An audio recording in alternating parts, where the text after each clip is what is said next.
Face au chevalier de la plume et du micro, Hugues-Henri Ngolondele, vice-président de la Fédération congolaise de tennis, accompagné de la directrice adjointe du tournoi, ont annoncé l'organisation de la deuxième édition du Talent du Tour Brazzaville ATP qui se tiendra du 17 au 23 février à Brazzaville.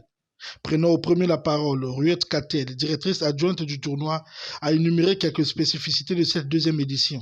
Mais on a la chance d'avoir beaucoup de joueurs d'expérience cette année, avec notamment un grand champion, Michael Ymer, qui a été 50e mondial il y a 2 ans et qui fait son grand retour, qui a choisi l'Afrique et Brazzaville en tant que de nationalité éthiopienne, qui a choisi l'Afrique pour son retour. On a aussi le Français Calvin Emery qui vient pour la 3e fois ici, qui est en très grande forme en ce moment. Il était 207e à l'inscription, mais il est 194e maintenant. Il vient de faire demi-finale sur un Challenger 125 en France à Lille. Donc c'est un joueur qui est dangereux et qui sera toujours dangereux sur toutes les surfaces. Donc c'est un joueur à suivre. Hugues-Henri Ngolondele, vice-président de la Fédération congolaise de tennis, a éclairé la lanterne de la presse sur les particularités de la deuxième édition ainsi que de pineux problèmes de la formation des athlètes. On a toujours Calvin Emery, par exemple, qui est un joueur français. C'est la 3e fois qu'il revient ici. Donc, pour vous dire que Brazzaville est quand même une destination qui commence à intéresser certains joueurs. Même si ça prend du temps, mais le tournoi commence à s'installer et la destination Congo commence à devenir attractive. Donc la particularité, c'est qu'on a des joueurs qui sont de plus en plus performants, qui arrivent ici pour compétir. Donc on vous promet certainement du très beau spectacle. Alors, encore une fois, comme je vous ai dit, tout est une question d'organisation et de moyens.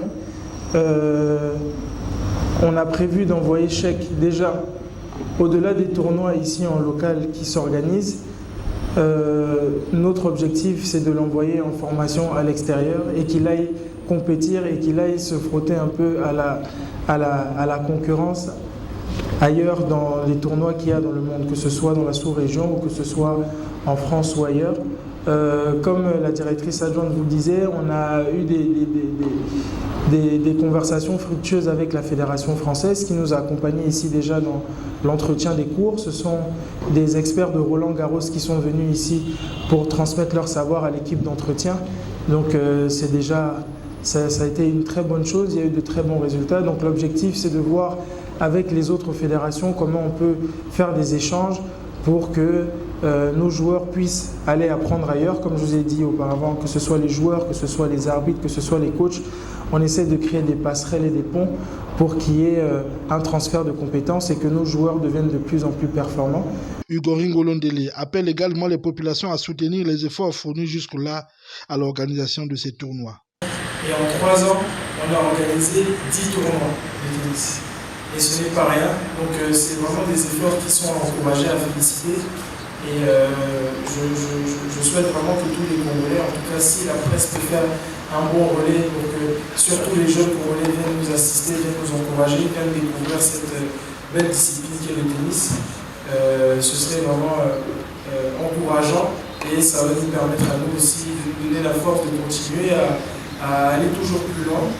Pour qu'on ait un éclairage qui répond aux normes de l'ATP, parce qu'ils ont un cahier des charges assez lourd et on a réussi sur le cours central et le cours numéro 5 à mettre la lumière. Donc ça veut dire qu'on pourra avoir des matchs la nuit. Donc ça veut dire qu'à partir de 18h30, on pourra faire des matchs. C'est ce qu'on appelle communément des night sessions. Donc c'est pour attirer un nouveau public également. Rappelons que cette deuxième édition du Talent du Tour ATP est organisée par l'Académie de tennis de Brazzaville en partenariat avec la Fédération congolaise de tennis.